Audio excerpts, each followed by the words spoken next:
Yeah, All I right, remember gentlemen. Chong Wizard when we had Chong on. He was talking about how they film all the CW shows like in the alleyway behind his house In in Vancouver, Vancouver. yeah. Oh yeah, he did say that. Yeah. He did tell us that. He's like, "They Chong is film it Chong is all the the They time. filmed They they filmed animated Jason Takes Manhattan in Vancouver too, all except for the scene where he was in Times Square. Everything else was done in Vancouver. Oh God. That's good. Wild. Jason takes Manhattan knowledge.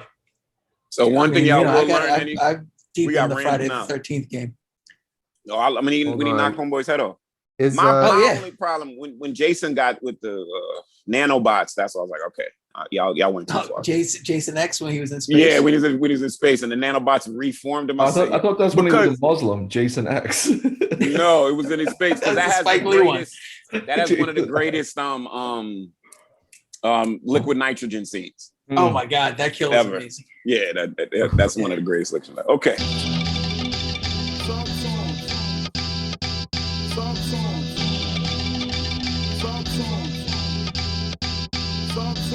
Welcome to Call Out Culture Podcast with Alaska, Curly Castro, and Zilla Rock. All right, 3, 2, 1. I hate the countdown. I know, but we need it for editing. It's like the slate in movies. Welcome to X, Call take Out 3. Culture, everybody. Everybody's favorite Jason X podcast.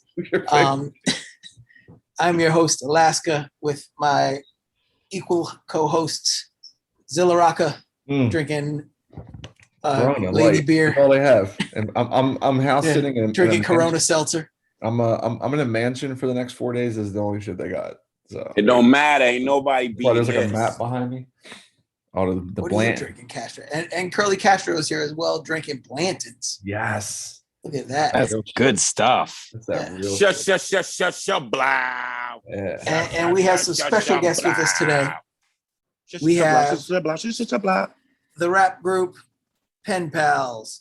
Fellas, why don't you introduce yourself for our audience? Let them know who you are. Let them get familiar with your voices. Because we've gotten complaints where people aren't introduced and they don't know the voices, and then they're like halfway through and they're like, "Who is Castro and who is Zilla?" Yeah. Love the complaints. So Hey, please introduce yourselves. I'll introduce myself. My name is Rapswell, aka Papa Squat. I am 1/3 of the Pen Pals. We're missing one of our members tonight who kind of has a hectic night schedule as a bartender, but that would be Bobby Noble. So That's we're the Bobby. holding it down. We're holding it down for the crew. And I'll let our producer introduce himself now. Yep, Squires here. Make the beats. Here. Hey, Shall see you Yeah, guys. so fellas, you have a brand new record out. Let's before we get We into do. our topic, which is an exciting topic, and I think in some ways it's inspired by you all because of the style of music that you put out. A lot of back and forth rapping. But indeed. can you tell us a little bit about the new project? What it's all about? Let people know where they can find it, things like that. Yeah, absolutely. Sure. So the new record is called Pen Pals 2, the true sequel. And it's called that because it's sort of the official follow-up to our record from 2015, which was kind of like a self-titled album, just called Squires, Rapswell, and the Cynic, as he used to be known, are the Pen Pals. That came out on Chopped Herring Records. And that was sort of our foray into the group format. And the first song we ever put out as a single is called STFU. You guys can look that up. There's a funny video for that on YouTube. And Silent basically, Terminators, Fantasia University. wow, Exactly. that's crazy. That's Nailed it. crazy. That's my favorite Yeah. Ghostface joint too. I love that song. And so but basically that song, which was our introduction to making music together as a group, is kind of exemplifies this back and forth style, because me and Bobby were roommates at the time in Brooklyn, East Williamsburg, and we basically we had already been making music together in different formats, but since we were living together, it's just so much easier to just throw. Squires here was throwing us. It was the beginning of his kind of like emergence as a monster producer, and he was just throwing us all types of heat. And we were just sitting on this stuff and thinking about what to do with it. And long story short, we just started writing together. And that was just the easiest way to do it, because the basic format, in hip hop, right, is the 16 bars or what have you. And that's just the way, the 16, the 24, 32, whatever you want to do. But it's usually, go for Delph. And when you start getting into that, style where you're just kind of playing off each other, it becomes really interesting. We can talk about the minutia of that, but basically we did that with this song, and it just felt right. And that kind of just became our style. And that was before we even had the name PenPals. And I kind of like came up with the name for that. Originally it was just going to be the name of that project. And it kind of evolved to a group name, but basically it's just that idea. It's just a couple of friends who write together. So that's the whole thing. And then our follow-up is we've come up with a bunch of projects since then, but this album PenPals 2, which the vinyl is out through HHV Records in Germany. Basically like the idea is every song is produced by Squires here. And we just gathered together our favorite rap friends and got them on there. So we got the homies Quelle Chris. We got Billy Woods. Great song. Among many others. So that's my Salam, spiel. bro. You pulled Jalal Salam Jalal. out of the fucking like a. Oh yeah, I got Jalal Budapest Salam. I temple. didn't even. I was obsessed with the Quelle and the Woods records. Oh wow, that's Jalal. wait. That's a deep pull. Yo, he's Jalal. fire. I think we did Yule Prog with him probably like 2014, something like that. 14? Wow. Yeah, I was something like that. It was right around that time. It was we played a drum. He was there. It's funny the young white kid. Yeah, That's Salam. Yeah. Oh, word. Oh, so, I thought it was another cat that he was talking about. We played with him early on in his career. That was only like the 9th show Alaska said he would come meet us at, and he didn't come to. So that was an important night. Alaska you was supposed to come to that Yule Prog? No, I was never going to fucking Yule Prog. No, you wasn't. This years before. It's funny because we just did another podcast. Shout out to Zebras in America. That's Marcus The homie, and Scott Marcus Thurrows. Penn And Scott Thurrows. Yule Prog was mentioned It came on up, that as well. Yeah, they're great. Marcus actually has like scratches on like 5 of our projects. Yes. He actually I just sent me the recent scratches for the song that Castro and I did over Ray West stuff. I just got some scratches back from him as well today for a song nice. we have. He's been busy. The song the project that left the cat out of the bag a little bit. We have that Alaska's going to be on, and also Castro. And I just got some cuts for a track with Brain Orchestra. Yeah. Ooh, nice. And let me tell the listeners here. So I was hired to do what I felt, what the beat felt, and I was like, okay, that's weird. I ain't even gonna hold y'all. That's weird. I was like, all right, But so I was like, all right, let me give y'all a nice hook. I'm pretty good with hooks. I can do some chatting, some chat about shit. So I was like, so I'm listening for a hook, and y'all sent me the beat first. So I'm just in hook mode, which is a totally different thing. Like, I'll start listening to reggae songs and stuff, try to get ideas. And then y'all sent me the vocals. And I was like, oh no, they getting busy. I gotta write a verse. I was serious. I was like, oh no, they getting busy. I ain't just gonna be doing no hook. And then people were like, yeah, well, where's your Pete? Nah. So I scrapped all the hook and I just started carving a blade. I had to do it. So I started forging the blade right then. Changed my glad you did, man. You came with it. Thank you. But it was a testament to what y'all was doing. I said, oh no, they coming off. I gotta spit on this shit. I gotta spit on it. So I want to know about the artwork for the record. I love the artwork, man. The artwork's real dope. So love it. Yeah, that was another connection we made weirdly through the Zebras in America podcast, right? So well. Yep. So Patrick Horvath is the artist. Okay. Why do I know that? I think check out Catbird Planet on Instagram if you want to check him out. I mean, really, what it was we just checked out his stuff. We heard about him through that podcast, and we just checked out his stuff. Yeah, and it's love when just got like that wild, surreal pictures of stuff. I believe he and Swell, correct me if I'm wrong. I believe he directs movies also. Or he's like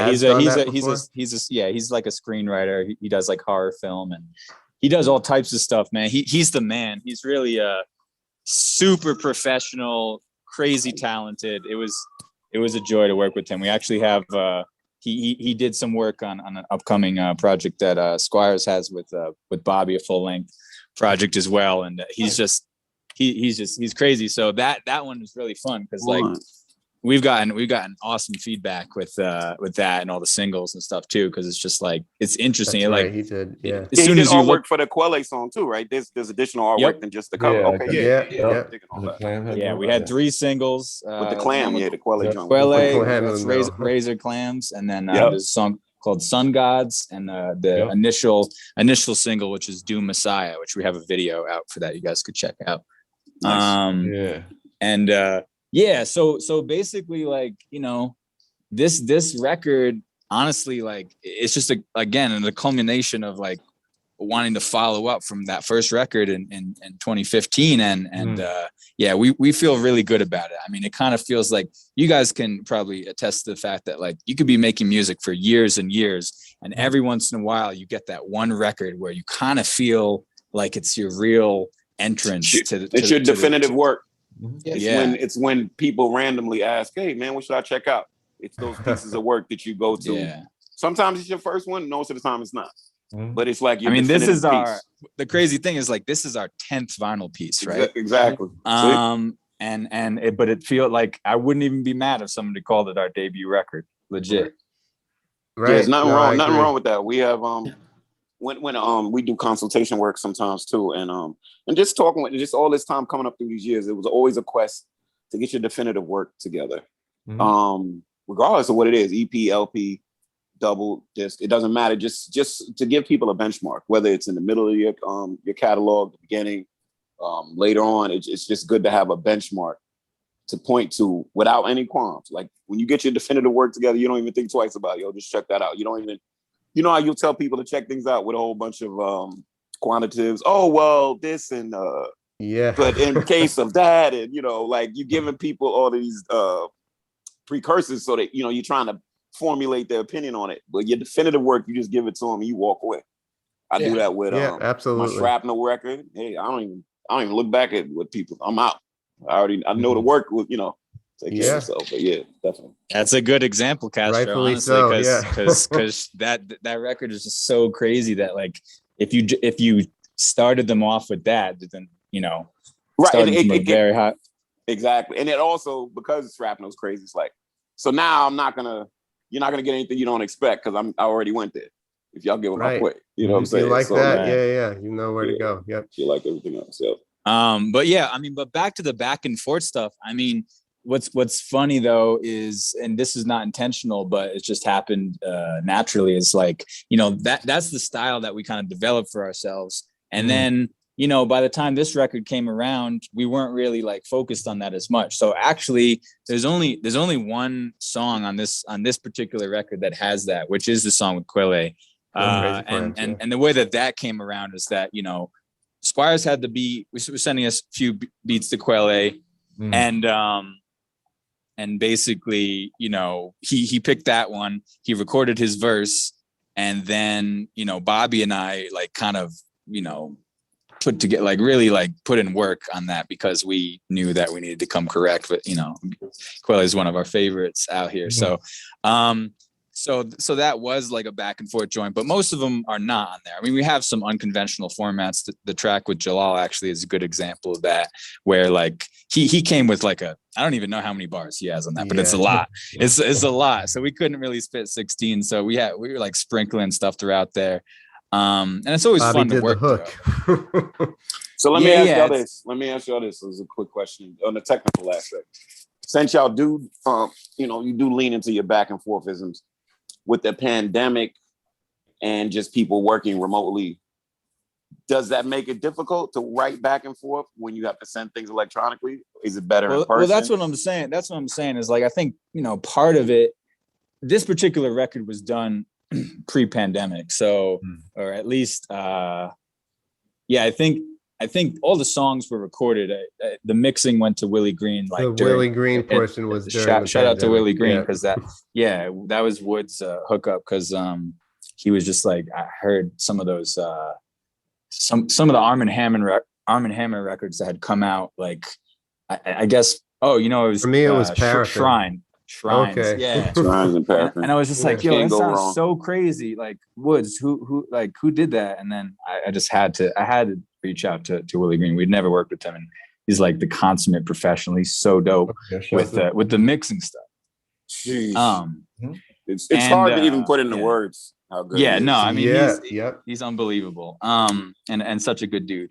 So but like, so what it was done, I mean, but as far as back and forth, I mean, honestly, like we don't, like, our process, like, we have to be in the same room together to do that type of stuff. To do actual back and forth, which is, we can discuss like the technicals or definition of what makes it. You kind of started that. I don't even think we were recording when we were talking about that, but whether it's trading 4s or 6s or what have you. I mean, but I think of it more like, when you write and you're just writing together, and you can come in at whoever's got that next line just goes with it. You go first. Right. Or sometimes you have an idea for a line and you think the other person would sound, better saying that. Now that is to me, that's the symbiosis that to me breeds a good duo. We're coming to find out. For instance, everybody familiar with the duo Lyrics on and Latif the True Speaker. Latif, in all honesty, and I believe he said the way they write, how they'll finish each other lines, give each other ideas. He can't sit there with any certainty and point to a song and say, "Oh, I wrote this verse."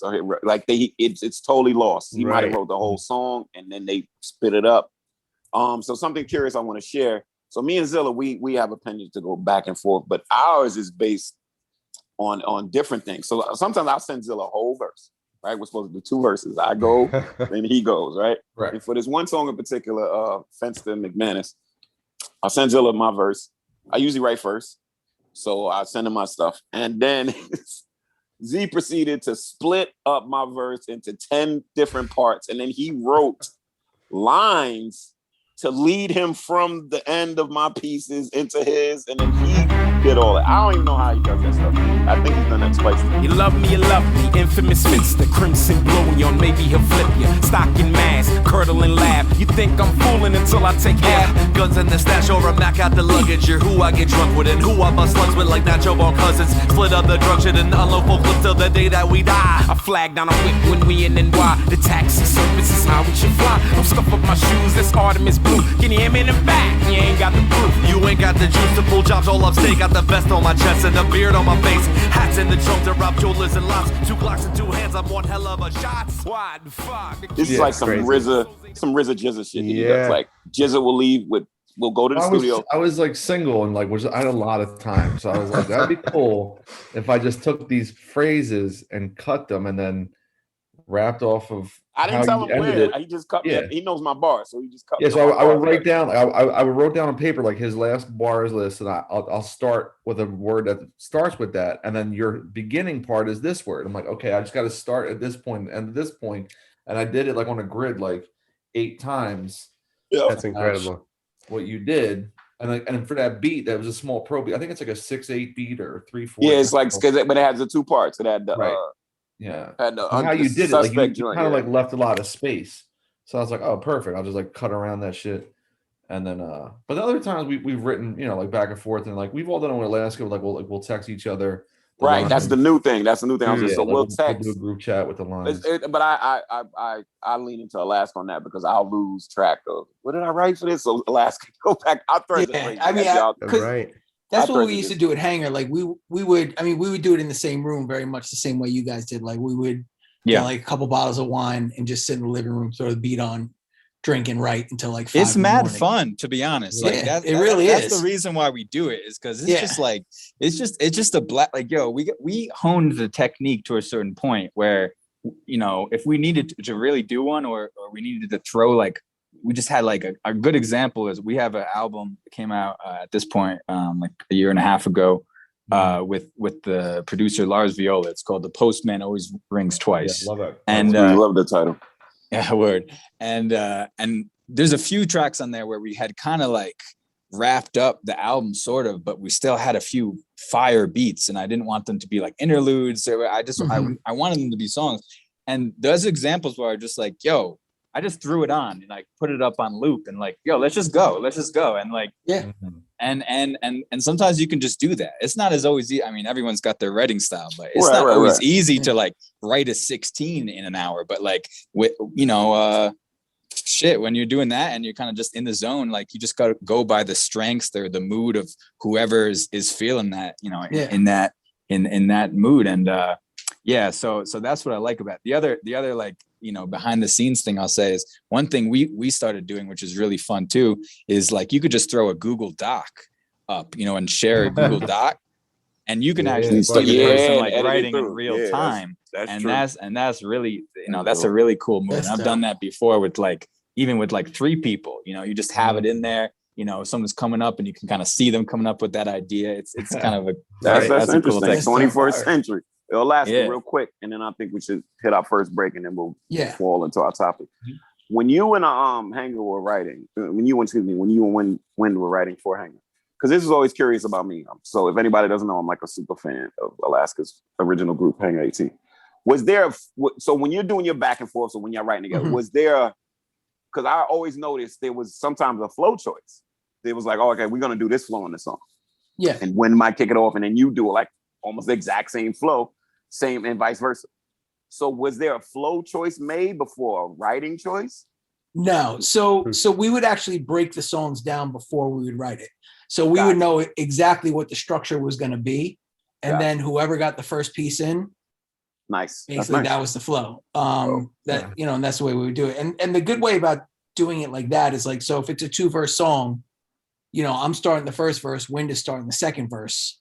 So you're kind of like just knocking out both verses at the same time. Like I finished my 4 while I'm waiting for him to finish, he finishes his 4, then I'm writing to the second verse, he's writing to the first verse. It's almost like shoelaces as you're working your way through the track. Look at that. That's crazy. That's dope. Yeah.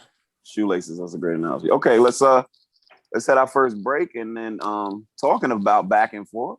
Yeah. We're gonna talk about some of the all-time great back and forth.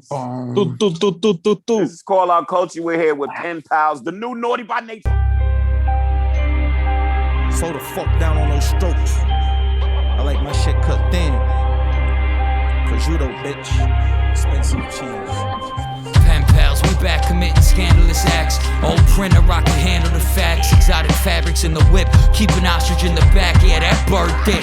I started writing every verse, it's been absurd since. Shit's not nice, it's perfect. I'm doing the Lord's work, New York to Fort Worth, then I'm back again. Blank canvas, paint a happy little accident. Tell these other schmoes to pack it in. Bobby here to stay. Easy to see, shit is clear as day. Feeling like Richard Gere, I don't care what the mirrors say. Pyramid scheme, we staying at the top though. Take a puff, blow the smoke out my nostrils. Keep a little stash of crisp hundreds. Push them in my pockets, get a little lint from it. Call up JB, how you been, cousin? 40s in the clip, cigarette, yeah, we live rugged.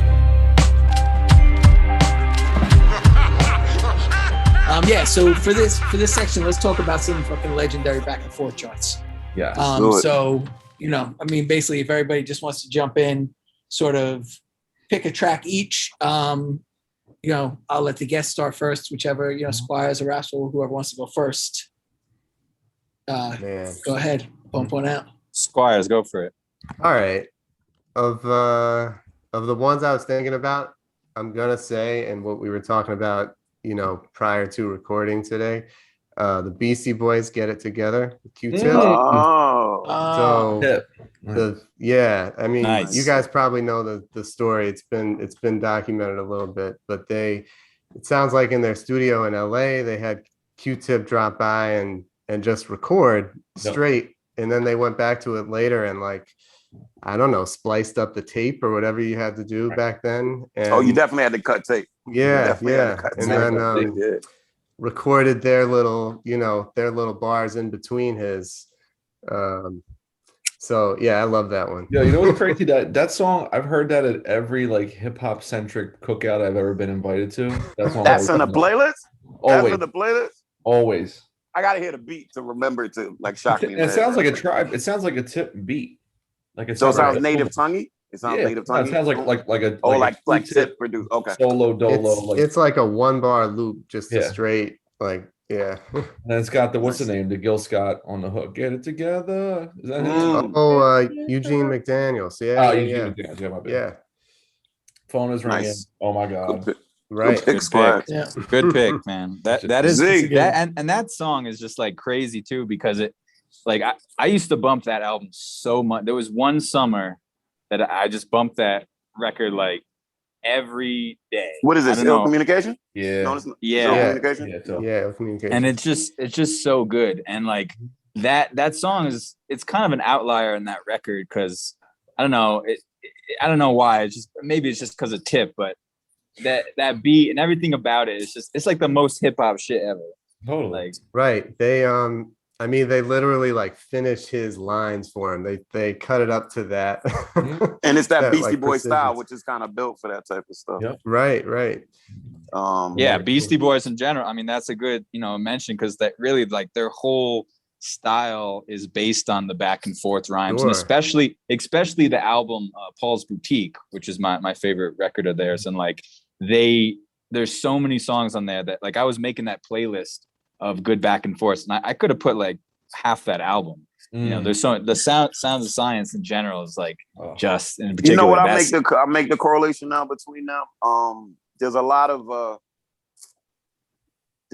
Beastie Boys in Jurassic 5 in terms of song arrangement. Oh yeah. Do that bridge. It's a far bridge. It's a far reach. Right. But if you jump in there and try that out, I was like, oh, okay. Beastie Boys was that they would write for each other and then critique and edit each other's parts. So it wasn't like Mike D is only rhyming Mike D shit. Right. And see, that's what you come to It's find out when you bars do and lines the all around. when you go into the blueprints of this stuff, you find out that these, like I told you with Latyrix, like these duos write for each other. Right. And to me, I think that should be out there more in the public because then that could put to death all this notion about Superb wrote Supreme Clientele and right. you know what I'm saying, on Nas, was it Lakey the Kid wrote, like they don't understand when we're in the studio together. Or you're stuck. Or try this word. They don't understand the collaboration. I think most people that don't write don't get the collaboration, so they get it kind of misconstrued. Z, you got to pick. It's happening as a unit. Yeah. Exactly. Mine is Fat Joe. Wait. Hold on. Let's Sorry. guess. 98 deep. Oh yeah. I'm sorry. Yeah. That's all right. Well, you are. Oh fuck. I was about to piss Zilla off. No, I'm not gonna do it. I'll let you get that one. I'm gonna go with I'm gonna go with Edon and Skills Ferguson, Clinical Rhymes. And it easily could have been also Science of the Two. Yeah, which is what I suggested as the name of this episode. Science of the Two is with Insight. Insight. Yeah. Insight. Oh yeah, but him and Lift, they're like almost blood brothers. They have a lot. Yeah, Making Planets. Just off that record, but like I'm picking Clinical Rhymes because that's kind of like it's more of an unknown track. I don't even necessarily know where it's at. I think it's like this Rainier Tape Deck EP. I feel this. I love it. I like it. I gotta have it. You gotta stab it. Automatic. We autograph it. Hey yo, E. What's the deal, True? I love you on the scoop. Some brothers dropped a 12 on the low and got sued. Meaning gas? See the pass dribble trickle out of bounds. Clowns wanna spill the Gatorade before the game is played. Hey yo, E. What's the deal, son? The race has just begun. Them cats was on the run before they heard the starter gun. Inadmissible. Dissable. Disqualified. Fried. It's a decibel festival. Extraterrestrial You excellence. should never underestimate the humble magnificent. Genie on the backhand side, we both been in it. Hugging all the fans, it shows that intimate. into the center. I think Edon is one of the best to ever do the back and forth style, especially if you've ever seen him live, which I've had the privilege a few times. His stuff with Sand, his back and forth stuff with Sand when they what's the name of their group again? I don't think they have a name for the group. The album, Humble Pie. Yeah. Humble Pie, this name of that, that record they put out, which is awesome. And there's a few tracks in that where they do that. But like Edon, he's so committed to that.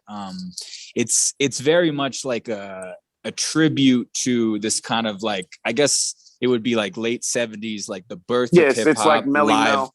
Yeah, he's doing Melly Mel and like Furious 5 stuff. Treacherous 3, type stuff, and it's it's so good live. Like I've seen a couple times, and he always has his his partner that he like bounces off. So I've seen a couple times with he used to have this dude Daga. That was like the first dude I saw him with. Yeah, I remember Daga. And then he did it with Insight, and then Peyton Locke, rest in peace. Rest in peace.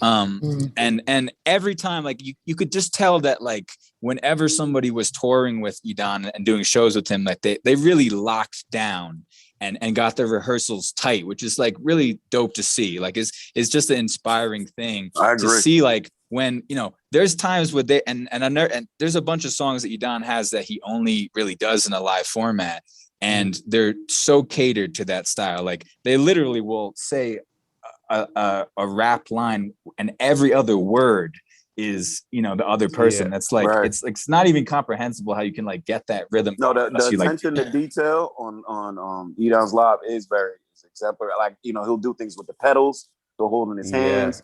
And you're right, Swell, it's very much to the T. Like in this line, we're doing that. Like I've come to find out when I watched because y'all know Stone's Throw would do those shows like in the basement when they'll be in the warehouse. And him and Sandman did one, and they're like, woof! It just real choice. So that's a great pull. So I really like that. Can I go next? Because I want to piggyback on what he said. You go, yeah.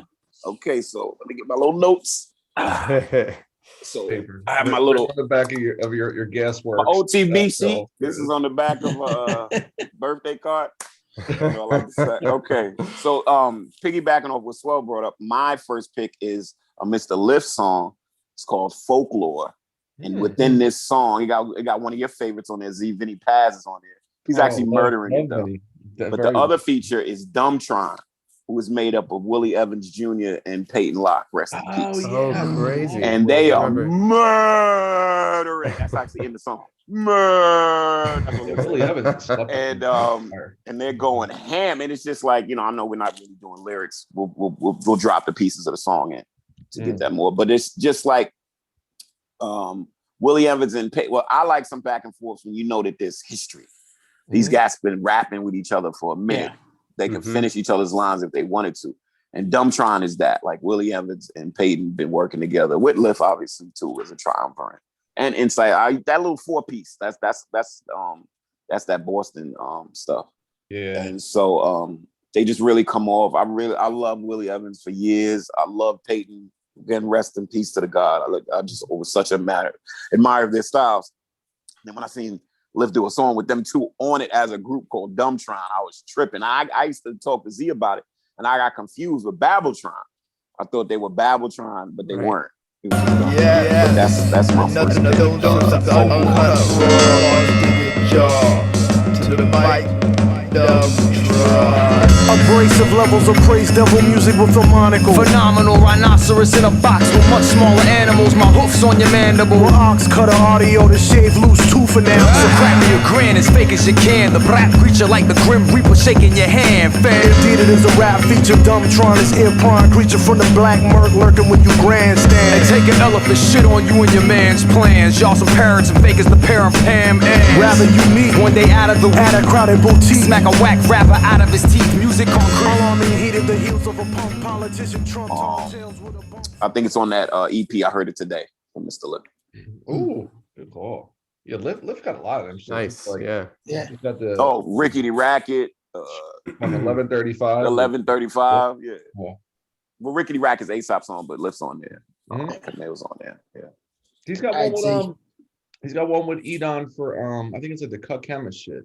From like oh man, the video's crazy. Like they're wearing like different wigs and all that shit. They're going back and forth. That's really hard. Who's turn? You want to take yours? It's on you. I already spilled it out, so I'll come on with it myself. I was gonna say fucking Big Pun and Fat Joe Twins 98 deep cover. You know? Classic. All right, let me talk to you about that real quick. I always had a problem with that because it was the reused beat. Did that bother anybody else? Oh, that's what it's called. Deep 98 deep cover. I know, but it always bugged me because I was such a fan of Deep Cover, the original. I was a big fan. That's what got me to Snoop, period. You know what I'm saying? And so when they came, I think I ain't gonna hold you. It took Pun in the middle of little, like I know we know, but people misquote it. It's in the middle of Little Italy. Little did we know, middleman. Yeah, that part. People forget that. Little did we know in the in the middle that other part. So I'm sorry, Z, but continue. I think I like Pun obviously fucking annihilated everyone on that record next to him, right? But I like how like Joe, yes, his delivery, and he's just so, because that's the era of confidence, right? Like that is the era of very intricate lyrical dudes being mainstream, like Pun and like Cannabis. We've talked about that on our show a bunch, but having Joe just kind of be like an uppercut every time, where he's like, catch you at your mother's wake, smack you, then I whack you with the snub tray 8. You know what I mean? He's just like that booming ass voice. You know what I mean? Like I don't know, man. Like, but even when they go back and forth, I'm like, I always wanted to know like how they wrote it. If Pun wrote any of his lines for Joe, or Joe told him to put this in there. And this is before the Big John. This is before the Joe glow up, when his style jumped. Yes. What was that? When he was, who did he work with when his style jumped? It was one rap. I know. Fun. It was Pun. And then he it was made a that Don big Cartagena record. Yes. And I was like, whoa. That's right. Now, mind you, I think Joe started writing better. I know people disagree with me. I don't think it was people writing for Joe. I thought he just started writing better. That's just me. I think you could see a natural progression in Joe from the first record to Don Cartagena. I mean, the what's the first one? Flojo? Was that the name of it? Got a Flojo. Yeah, go from that. Go from that into rapping Jealous One's Envy. He raps really well in Jealous One's Envy. Then Don Cartagena, he just goes off. Like he really comes. I was like impressed. Like he's spitting. Like that's the, you know what I'm saying? He spits fast. Pun says Spike Lee couldn't paint a better picture. You small change of blowing out your brains getting richer. That's a slept on part. Like if you could even say like Pun slept on, and then even like Joe be like, yeah, and you don't stop. Like, because all that's great. I mean, like, he has that presence about, even to this day, like when you just hear him talk, he's got like so much power, and when he speaks, so I feel like he kind of gets slept on, like you said, Castro, because the first thing people think of is the Little Italy shit, which is a jaw-dropping moment. But I feel like Joe's kind of like the straight man, and Pun's kind of like exactly good point, good call. Yeah. You need that shit, but on a broadcast team, play by play and the color commentary. But like one guy's got to be cool with that. One guy's got to be cool being like, I'm in the middle, I'm centered, and you're dancing. Don't even dare forget my the greatest duo ever, Cali Agents, Rasco and Planet Ace. Yeah, you're right. Like, Rasco's basically Fat Joe. Yeah. Of the West Coast in a way, with that power, like real straightforward, simple lines. All right, that was my joint. So thanks. So nice. I'm going with somebody that. I mean, I never really thought of them as a group that went back and forth a lot. And I don't know why, because I should have, but Camp Low with Park Joint. What do you mean they never went back and forth? I don't know. In my head, they do. It's obvious they do, but in my head, I never saw them that way. I mean, and they have some intricate weaving. They'll go they're just slipping back and forth. But just like today, I was listening, I was like, fuck, why did I never think of this? It was just like one of those things that just eluded me for years. Well, but they also have runs. They do runs, like they do runs, but still, there was like their best songs are the ones where they just go back and forth. Yes. Yes. So man, that was gonna be my sneak attack, and you fucking you ruined the show. Joint. Nice. Is that that's like who got what you don't got? Low dude. It's like Now, who got what you don't got? No, dude, let's verse. My alumni comply with Shanghai, slide and curse on some sweet shit. Admire my ambiance from far, don't you reach, kid? You can get Van moves, what's the use? Well, we welling down a whiskey sheet, but reach the Rainbow Drive. Bust the Bermuda Triangle with my high. Into the Rockwood fast, spinning the estab. In the Blue Oyster, shooting Zorro the gay blade. Fade into the shade, vines, moonshine, and wine now. Dig what I say, make me say it one more time. Himalaya playmaker, snatch the goods and get the step in 7 minutes in heaven. So I glean to lean the home. This way that Chiba will prevail, sail Indian skies. My display at belly fonty eyes, cheeky is fly. Got that it's the sample from it's the Smith and Wesson sample for a one-on-one. Yeah. It's just not flipped as good. It's not for that's fire. That's fire. But that's just because I was gonna go Crystal Carrington. I was gonna go Crystal Carrington. I was considering Crystal Carrington too, because that one's yeah. You know, mine is Negro League all day, every day. Oh, you know that. Yo, what dies that bind because they got Chief Camacho on there. what was the man on their group that he'd be one of, like, what was it, Jungle Brown?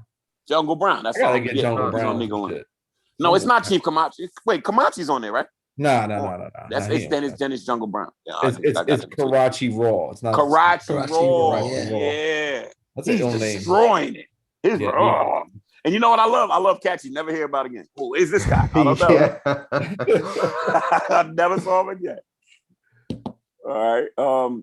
We want to do another pick, or we want to. Let's do it. Or you want to split it? No, you want to split it? Talk about the people that feature themselves. Yes. We'll do that quick. Well, let's do another quick pick, and then we'll do the last section because this one's pretty quick. Yes, let's do it. Okay. Let's do it. All right, Rapswell. I actually got 3 picks. Oh man. Yeah. That's right on brand. I got like All 7 right. or 8, but I just did that because I figured people were going to take some. But Yeah, I don't know. Rapswell, you want to take this one? Yeah, I go for man. I know. Well, it's tough, man. I think just in the spirit of of twins. Here we go. I'm gonna pick the song "Fast Life," which is Cool G Rap and Nas. Damn, you really killing us. That's crazy. And I'm picking that one because, well, first of all, it's dope. Like, the thing about back and forth raps too is it seems like a lot of times in songs, it seems like it's something that, people do when, like, they might have 16s, right? And they both spit it. And then they have a third verse and they're not, I don't know, they're just trying to figure out how to end it. Like the beat's too fly or whatever. Right. I mean, that's not the case in this case. I prefer the remix. It's actually called the North Side mix. North with an F because it's the 90s. Hey yo, our lifestyle's exquisite. Yeah, yo, like a blizzard. Esquire attire standing on ground with one pivot. 2 players rocking silk, blazers of diamonds like glaciers. Lands with name brand seats reclining like the spacious. Bodies on ice, living tripe, rolling fixed up dice. Gambling grants, handling stamps, moves and shites. My bank rolls, got the cops coming in plain clothes. Trying to arraign a game cause of a fame, that's how the game goes. Right out the slammer with the fame of glamour. Cooking up brands with armor hammer, supplying scramblers in Alabama. Rub out faces and leave no traces. My aces got mad body cases, preserve spaces at the horse races. Serving us on Viva Clico, dimes with Magnifico, putting it cut inside Perico. Heat from foes, shot the But regardless, like, they were just at the peak of their writing careers at that point. I mean, Cool G Rap, that's off the original is off 456, which I was just thinking about.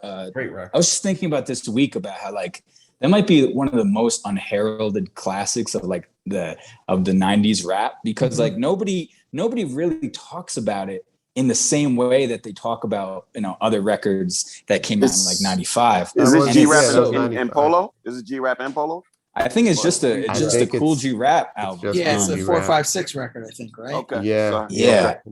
And it's so 95. good. The whole thing is fired. Some of the best writing and rapping ever. And this, he had Nas this time when Nas was like, in his ridiculous, Illmatic era. And that's it's a like generational thing too, with the Nas Did people big think time. Alaska, help me out. Did people think that Nas was like Baby G Rap? Was there any sentiments like that? That's why Russell Simmons wouldn't sign him.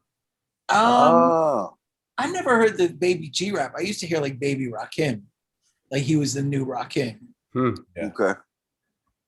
Yeah, that sounds right. But basically, like, they were doing this song together at this time, and like, the first 2 verses are just regular 16. I mean, not regular, but you know what I mean, like normal format. And then they get to this third verse, and it's like, sometimes back and forths are like, complimenting each other. Like in the case of Beastie Boys, and sometimes they're kind of competitive.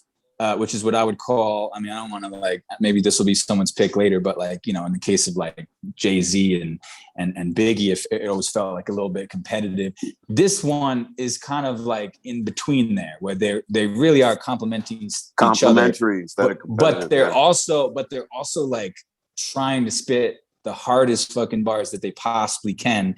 And it's during this time when Cool G Rap was on his, it's rapid fire flow shit. And it's like, imagine that you're writing back and forth with someone and that somebody is Cool G Rap. And it's like that type of shit, like where you're just trying to out rap the other person, but it's actually impossible to do. So it's cool. It's like, when it's an immovable object, that unstoppable force shit. Like, and that's what it was. Like, I think that third verse is one of the best examples of how to like just spit immaculate bars as a back and forth, like where it actually makes sense. Like their styles are complementing each other so well, but you're also like trying to see like who can say the flyest shit here. Mm-hmm. Yep. Him and Nas and AZ would get to that. I definitely think there was a lot of one-upmanship when they would get together. Right. All right. Squad. All right. Oh man. And you better not steal my pick. I'm threatening. Oh, okay. I'm between a couple of them. One of them would be more in the spirit of this show because I could listen to you guys talk about stuff like this all day. All right, Castro, you can stop me. I'll give you that. Okay. I'm gonna pick Heaven and Hell. Okay, all right, you got it all. You got it all. Hell yeah. Okay. Fierce. But yeah, I know, you guys probably could go on longer than I could, but I happened to have, this morning, was just listening to this stuff. I watched the video for it, and it put it even more in, we were already talking about Fat Joe. Like there's a random clip of Fat Joe just hanging out in that video. Yes, there is. Yes, bro. I don't know, hearing them kind of, slow it down a little bit, but it's peak Wu-Tang era, just going back and forth. I don't know, man. That beat really, I don't know, a change of pace on that singer album. Yeah. Oh yeah, I love that one. I mean, we could probably do a whole episode on Ghost and Ray. You guys have done a whole episode. We've done episodes on them individually, but we have not done the Gambino click joint yet. Hey, that could be another one. Yeah, that's another episode. Definitely, no doubt. Their back and forth routines are legendary. Yeah, incredible. That goes without saying. Yeah. And our listeners know that. They know we're picking obscure things just to give them a little more taste for their palate. But that's shit's great. Yeah, I think the Wu-Tang shit is super interesting because they really like throughout the course of their history, there's like back and forths with all type, like almost every member has a back and forth with someone else. You got like Meth for Chef, and it just goes on and on. It's just kind of. I'd love to like hear more, I wish someone would interview them specifically about like how they decided to do that. Cause it's like, how do you decide if you can rap with any member of Wu-Tang? Like, how do you just one day like, RZA ran all that. Sure. He did. He literally did. Like you go, now you genius. go, you stop. Or shoot, you give RZA 20 bars. Okay, thanks. And only 10 survive. Yep. 8 survive. Yeah. Absolutely. All right. Yeah. I gotta hit him. Yo. You gotta hit him. We have beef. Like we might have beef. Run in your mouth. I have you with a gun in your mouth, 2 in your throat. Look now, your son is in doubt, whether or not he should think of pulling the Glock. Matter of fact, my niggas got a gun in the back. Squeeze 3, turn him around, give him a smack. Take the joint off his weight and hit him with that. Shit is for real, so niggas better get it and chill. It ain't the bullets that'll kill, it's a nigga with will. Just give me the word, all my niggas get it with birds. I'm from the hood, so I stood on the curb, nigga, you heard? Die in the war, I'll probably resurrect on the floor, then get up yelling for more, banging the 4. Niggas be made, touch more niggas than AIDS. Bust my gun at the sun just to sit in the shade. Oof, man. Tommy Steve, made man. Featuring the Locks. The Locks. Fuck made that part. Because Sheik Luch come after them. You know. These Styles and Jada. Son, just ain't son. Y'all check it. Yo, bust my gun at the sun just to sit in the shade. That was such a 98 punchline. Oh, that was such a DJ Clue. 98 people losing their mind. We living it up. Got big niggas shriveling up, sick in their house, dying with they dick in their mouth. Pitching I swing, you ought to be kissing my ring. I'm doing my thing, lawyer money out of the bing. You gonna either be a coward or king. cream of the crop. One phone call and the Nina's a pop. Loving the wealth. Fucking, I'ma do it myself. For my juvenile niggas. What? State pen niggas. What? LOX niggas. What? And made mad niggas. What? Fuck you talking about, yo? I mean, he could have just got some sunscreen. Fuck that, yo. Styles Canero, yo. I remember because we didn't like the Made Man. Nobody did. But that beat. Yep. Oh, you like that one, buddy? Hey, yeah. I like that joint.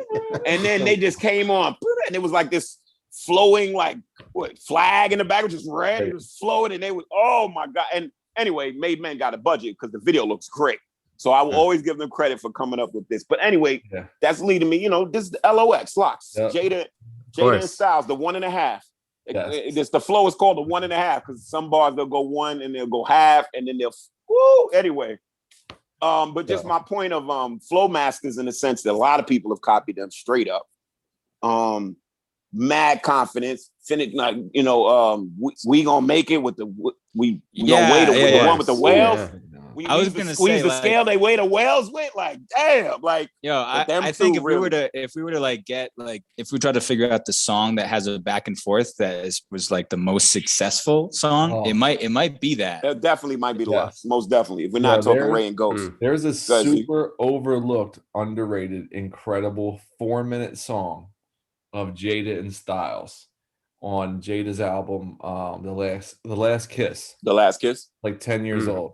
It's like 4 minutes and 26 seconds, and it's literally just these two motherfuckers barring out back and like filling in each other's parts just like that. They were like, "Oh, you like that? Here's 4.5 minutes. We got it." It's on the I'd say we love Ray and Ghost, but truthfully, back and forth kings. It's Styles and Jada. Styles and Jada. Yeah, they are legendary. Those two. It's so natural. Their voices complement each other. And I always love it because then it leaves my man Sheik Lutz to come in at the end, come and murder it. I love pushing them daisies crazy. Like, well, he says crazy shit. But anyway. Yeah. So that's my pick. Tommy's theme. If anybody don't know, it's the Belly soundtrack. Tommy's theme. I don't remember in the movie where it is, but this is one of those movies where there was a score, obviously, but the songs on the soundtrack weren't really used in the movie, in action. Just like they just put them together. Tagged on left, Ja Rule hooks. I don't remember any scene with the Ja Rule. Go for life. I don't remember that. I might have pressed fast forward. That's the least eventful song of all time. It is, man. And that what beat is that? Dun dun dun dun. That's an NWA beat. Yeah, the NWA beat. Yep. They should have went with a Drag On single if they really wanted some success. Yes, they should have. Drag On. Would you stop it? One day. You mean tax write-off success? Excuse you. Drag On. Drag On, the lieutenant of the Rough Rider. The lieutenant of the Rough Rider clique. Crazy. You thought it was Eve? The all-time write-off. The all-time write-off. You're insane. The all-time write-off. Yeah. Got my unflammable boots on. I got my unflammable boots on. My unflammable. Oh no, I hate that. Oh, crazy. So much. I hate that shit. And I hate it in the moment. I hate it presently. That I did not grow up to change. Me and Drag On, you know why I liked them? And it's funny because I liked him because Silk the Shocker was getting run. I was like, nah, fuck that. I'm fucking with Drag On. Drag On couldn't pop because Silk the Shocker was already out doing. He was in his way, man. He was in his way. Take this slap. Like that. All right, I think it's my turn now. Here we go. Yep. See, Castro, I'm gonna do it to you, man. What you better not? Oh, you better not. My brother by Ace, Smooth the Hustler, trigger the game. I know you fucking punk. You're a punk.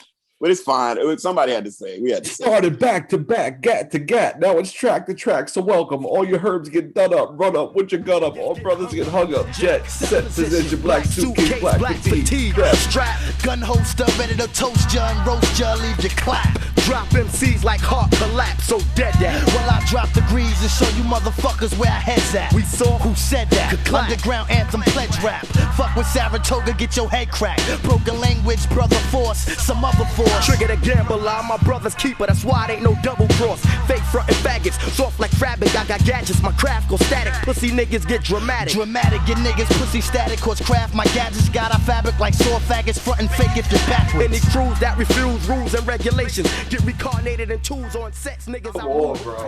Oh, I thought you was gonna pick the other joint. I thought you was gonna pick broken language is, that's too obvious, you know what I mean? But even the part when they go back and forth where they spell out each other's names. Yes. SROMIOGOGTHR. Smooth the Hustler, Trigger, bro. It's like that shit is I wanted so much more from them.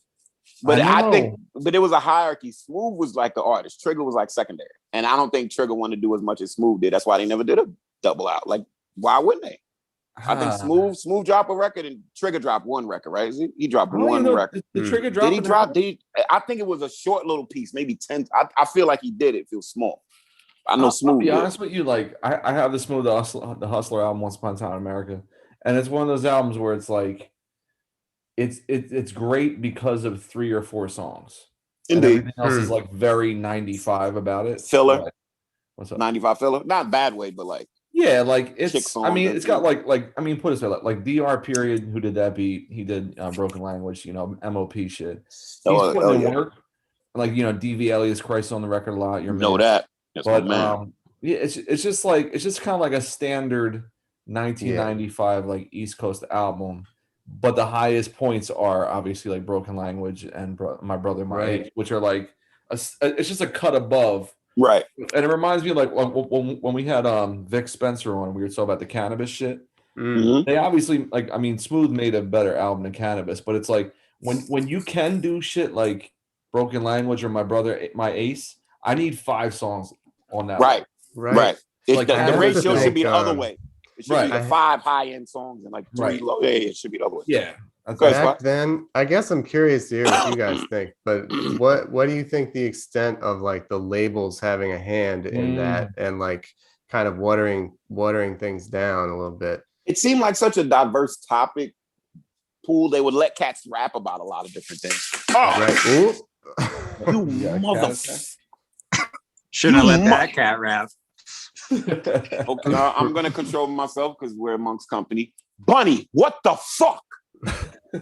Sorry, that is the that's funny. Yeah, I think for that record, I mean, I will say like the worst album I ever heard with label interference is like the All City album, where tell them that's like the jiggy joint is literally called that, but then the rest of it's just like that album has like a severe identity crisis, whereas like the Smooth album is like they could have a lead single be just 2 guys rhyming grimy as fuck for 4 minutes. Like, there was nothing beyond that, which was kind of cool about it. Like they weren't trying to jam. I personally feel though like anything that creeped into that 18 track, there's some interference there. Sure. Y'all feel me? Like it's just there's a lot of tracks. There's a remix of like it just seems like we're padding on. I don't know if back then it was better. Like you put everything on this record. We're not gonna. It's not going to the next budget type bleed. Right. For a while there though, like the unnecessary skits everywhere. Like the that was like the CD era. That was like we're selling a lot of CDs. We got to put 70. Yeah, we got to put the 70 minutes on it. Most definitely. Yeah, it got to be 70 minutes. I bet. So you want? Is anybody? Did I go last again? Was that me? No, last got one. Oh, my bad. Sorry. All right. So I have a bunch of choices to pick from. One of them isn't really a song though, but I think it's like really monumental. Okay. And it's the A Butter and L Swift freestyle. Ooh, you heard me. Are going back and forth. So that's a freestyle on Lyricist Lounge 1 or 2? No, I think it's on I think it was on, it's just called New York Freestyle Live. I think it was on Stretch and Bob. Oh, okay. Wow. But they're just like trading bars, like these lyrics be on some whatever shit. Natural elements got your heart with bangers and Beretta clips. Yo, how you set it? Yo, lyrically blessing it. My hand sparks. That's when the jam starts. I'm leaving landmarks on niggas like the Millie Man March. I slams like my man Starks, throwing fear and you ain't your main heart like burglars. Used to back bitches up, Ursula, and had them hoes sitting on a nigga wood like furniture. Verbally burning yo with circular style like calligraphy. Lyrics be liquidy when we perform lyrical wizardry. Son, no diggity, physically niggas on my stature can't fail. You got the smarts of Dank Whale. I work wonders with Champagne. You can't see me in L Swift, so teach your hand to understand Braille. Flipping the mic, right, coming through like fan mail. Fucking with me is risky like cocaine, crack, hand to hand sales. Electrify like track rails. Some niggas act frail. Yo, they rap stale, rougher than bad jails. Get extorted or blackmail. Lyrics be so dope, they measure our skills on grand scales. But sweet lyrics be dripping rapidly and leaving ant trails. But show this ain't no yo, son, check the slick shit. Nasty like porno flick chicks with thick tits. Splitting lyrics like slit wrists. I guess green and bitches with syphilis biscuits. Yes, with the quickness. We bless the shit like Bishop and flip scripts from the fortress to biscuits. So yo, dig this, yo, check it. The one I'm gonna actually go with is 93 Till Infinity. 4 rappers trading Of bars. course. Yeah. I mean, it's the most obvious choice, but I expected it to be taken and it wasn't. So you're the I mean, that's the thing. Yeah, we're talking greatest of all time. It's these are all up there. It's a diverse planet that all these reside on. No, but Hyro is just a great choice in general. Like those dudes could really play off each other like crazy. You know, definitely. And with that amount of MCs, like two, like we're talking back and forth. So obviously the initials assigned to 2. But that whole album, the Third Eye Vision, which is like I think the first like full hieroglyphics record. I love that shit. Oh yeah, that's a record that really got me going on like the back and forth style, because I didn't even realize, like, I didn't really know who everyone was at the time when that first came out. So I would just listen to the song and just thinking people were kind of just like changing up their voices or something. Like it wasn't clear to me who is starting and who is going. And then like later on, I realized like, oh wow, no, they're just like seamlessly like writing verses to this song, and it was a new idea for me, but they did it in a way that didn't like, it wasn't distracting, or it wasn't like, oh, here's now this person's part. It was just like, it just worked. Everything went together, but they was very diverse styles. Like they all were very different rappers in a 4-man group, which doesn't that seem like almost impossible these days? Yeah, I mean, to make it not seem like a gimmick. Right. No, that's great, yo. So wait, I'm sorry, I didn't realize it was supposed to be 2s. I thought it could just be back and forth. So I apologize if I broke the rules. No, you didn't break it. Break it. I mean, I could throw an Alpha Raw and J Root the Damage or Mental Stamina if need be. Which one? Mental Stamina. Mental Stamina? Yeah, that's a great one. Crazy. So I'll make that my official choice. Z, was Alpha Raw one of your big letdowns because you thought he was going to be huge? No, I fuck with Body of the Life. Yes. Album. I love that album. I thought he was going to be huge. I just thought he was going to be huge. He was just one of them dudes, like when I bought that album, him and AZ banging Premier beats. You know what I mean? It's banging Premier. Smith and Wesson featured. I would like actually really good reggae shit. That album's really cool. After that, it got really some weird. Ill shit, man. Big Axe, Little Axe. Big Axe, Romantic Killer. Yeah, that shit's crazy. Come on, yo. Alpha was crazy with it. He was crazy with it. I like that album. That album's really good. That's nice. But after that, I remember the next one was called like Body of the Life Radio, and it was like CGI, and I was like, I got that 12-inch. I got that's World Went Through Cities. No, that's on Body of the Life Force. Oh, you talking about the X where he kept going like 2.0, like digital. Yeah, it was like stuff. It looked like when CGI was like $4 million a second, like his shit looked like the $200,000 version of it. Lawnmower Man or Virtuosity. Like the lawnmower. Virtuosity with Denzel. Y'all remember Virtuosity? Yeah, Sid 6.7. Sid 6.7. He had the fucking big boy hair. Get out of here, man. And he had all the serial killers downloaded into him. I just realized that. Russell Crowe and Denzel were in that before they were in fucking American Gangster together. They were true that because they weren't. Yeah. I bet you they don't tell their kids that story. Oh, they don't mention. Oh, you think Denzel brings up that movie? No, you can't talk to him. He'll send you on your way. Hey, can we talk? Oh, excuse me. Oh, no. If you ever saw Denzel on the street, you're like, Denzel, I loved you in Virtuosity. Like, Denzel will shut you down if you're not going. Like, I've met him in person. If he he was my old room. Oh, Ethel used to work at University of Penn, right? And he was bringing his son to do a tour.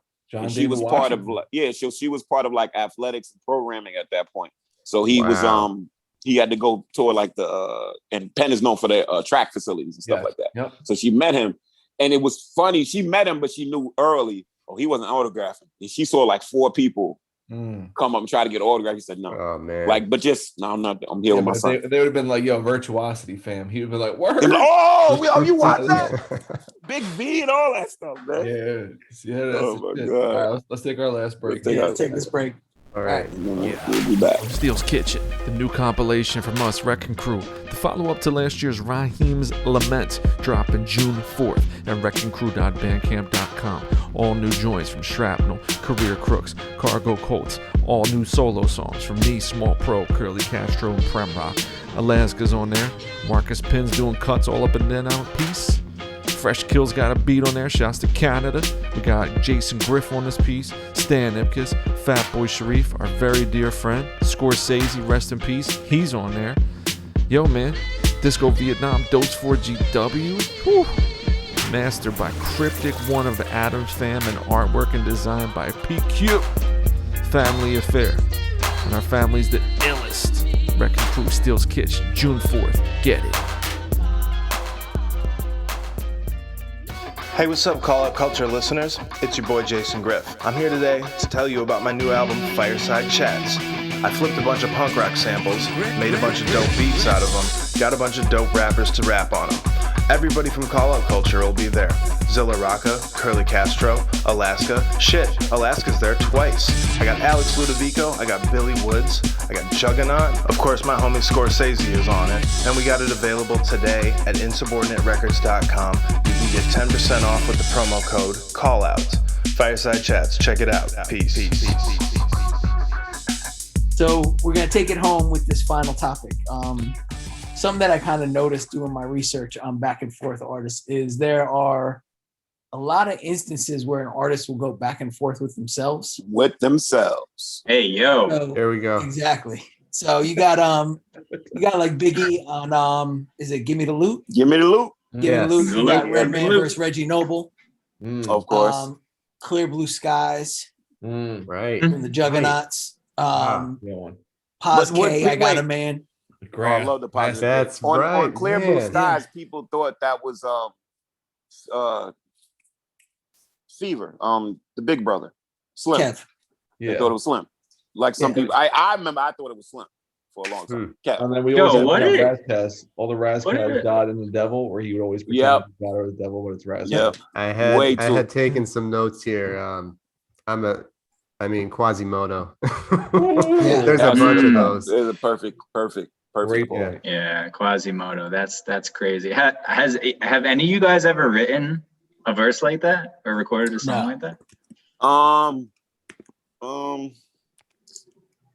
Talking to myself. I did for a little as a part of a song I did called New Year's Eve 2003.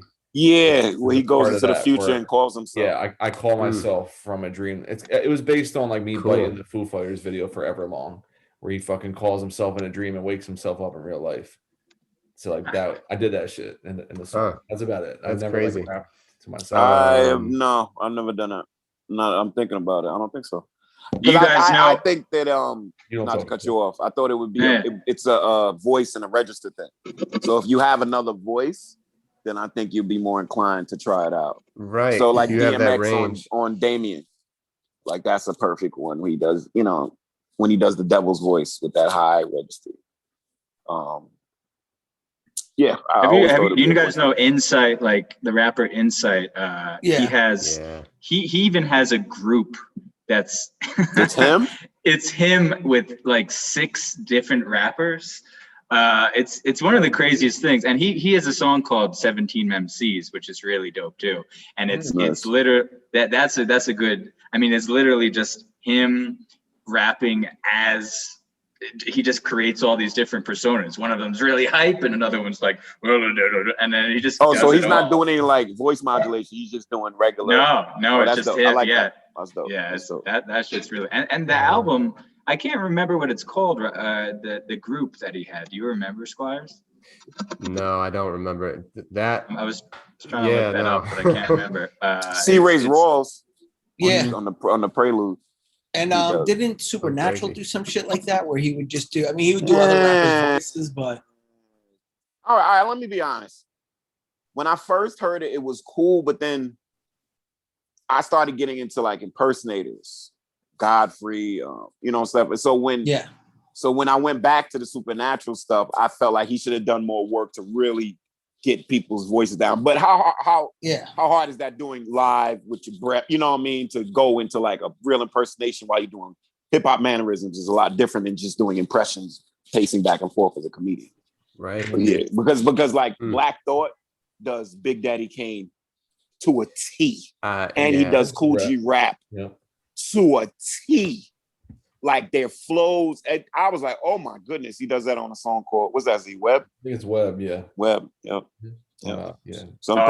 I finally found it. Sorry, the group is called Solo Plexus. Solo Plexus. And great. the album is called Elusive Avenues of Six Intrinsic Musicians, 2005. Oh, that is some rap shit. Wow. Yeah, but the album's surprisingly listenable for such like the gimmick, I guess. But it's dope. I love Insight. Yeah. Insight, big shout out to Insight. Yeah, shouts to Insight. Fuck with Insight. Absolutely. But yeah, what do you also Alaska? When you found these tracks, what intrigued you about picking those? I just thought it was something interesting to tap into. Like, in a lot of cases, like it's some of their best tracks. Yes. Right. Like, yes. Clear Blue Skies is arguably the best Juggernauts track. Yo, fucking Redman vs. Reggie Noble is fucking bananas. DMX for Damien. That's what I said. You said it right, my bad. Yeah, I brought it up. Yeah. So I just thought that was kind of interesting, letting the two personalities within one rapper flex on each other. Oh, even especially the Redman versus Reggie Noble one. Ghostface on the Watch. Yeah. You know what I mean? Like, that just like talking as a watch and shit. There must be some catharsis to it. Maybe they're able to say things that their normal character couldn't say. Right. D12 did it, but not in the ways we're talking about. Remember, so they were called D12 because they had like two personas. So all of them had like two names. And Eminem would break it down better, but I don't know if just a layman you hear it, you could tell. Let's bring him in. Let's bring him in. But two sides of the coin, and I think they used to rap different based on Slim Shady or Eminem, Marshall, stuff like that. Well, so pretty interesting. I'm thinking about now, maybe not necessarily changing up the voice, but Doom did this a lot. Like his different personas going back and forth with each other. On Madvillain, he has a song where he references like four of his personas, right? Something's going on with Vaughn, and then I think King Ghidra pops like I'm pretty sure. Yeah. I also think go ahead. I had another Doom track from I was thinking about choosing The Finest earlier, but I'm thinking now about him doing just himself, King Ghidra and whatever.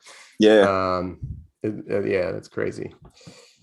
I also think that style, like rapping different personas, works really well, like with storytelling tracks. I mean, Give Me the Loot is such an ill example of just like, he's observing something and they're like about to like commit a robbery, and it's almost like that, devil and angel on your shoulder type of thing. I mean, Guilty Conscious is another good example of like back and forth. Oh yeah. Because it's like that thing where it's like, you're kind of just like showing different perspectives of like what's happening, but like, Give Me the Loot. Give Me the Loot's crazy because I bet you that there was a lot of people when that song came out that really thought it was like people thought it was like Puff Daddy or something. I don't know who they thought it was. No, but that's definitely some truth in that. Well, there's probably people that like who you rap on the song. He had to tell them, "Oh, this is me," And would he perform that? He probably would perform that with like a hype man saying that with C's probably would kick it. But sure. I wouldn't put it past it. That might have been Puffy's idea. A lot of good Biggie ideas with Puffy. Don't even get it twisted. Yeah, absolutely. Slick Rick I feel like did a little bit of that, right? With like throwing the voices in. And children's stories and stuff.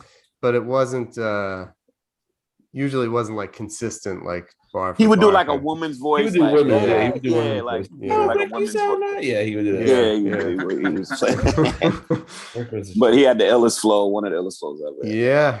And then you're right, but he would also lean just into more of his English accent on certain parts of songs too. Right, to be like another person. Yeah. Right. Yeah. Watch when I or go he would always like if there was governor. something with like him writing, like having a conversation with a woman, like Mona Lisa. Yeah. Yes. Right. He does like the voices of the woman on the the track woman too. in it. Well, yep, no doubt. Or in that, and I'm blanking on the name of this song, but it was on the Ecstatic, the Mos Def album. You know, he makes an appearance on Auditorium. that. Yeah. Well, Auditorium, yeah. Yep. And he plays like the young Iraqi kid, and he Yep. does the kid voice. Get all my oil, get the fuck out of my Yeah. car. Yes, Yeah. that's crazy. Yeah. That's crazy. Good Okay, luck. I got another pick because I had 3 picks, so I'm calling the audible. And my third pick, because I just got to mention it. Hold on, let me get my little betting sheet, my little OTB slip. Wild sidetrack. Z froze in the weirdest pose. I have to. You're not frozen. I'm in deep concentration. I'm like, I was like, you weren't even blinking. Oh, I would be remiss. I would be remiss if we went through a back and forth show and we didn't mention Arm & Hammer. And we didn't mention the song Soft Places. Okay. That is on their EP, Furtive Movements. My favorite shit. Okay. Yes. Give me 2 seconds. I'm gonna quote something for y'all. I haven't heard that one in a while. Just while Castro's looking this up, I'm going to derail things even further. You know the Porky Pig rapping clip that's been going on Twitter? Written Yeah, by what Murs. is that? The Notorious Murs P.I.G. fucking, yeah, exactly. I just saw that. Murs wrote that. He wrote that? Hell What? yes. It's over the flavor in your beat.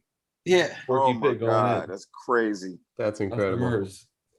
Love it. I'll also take this moment while we're actually recording to give all of you props on Steel's Kitchen, but specifically that 98 Clue freestyle going back and forth all over that. Dope.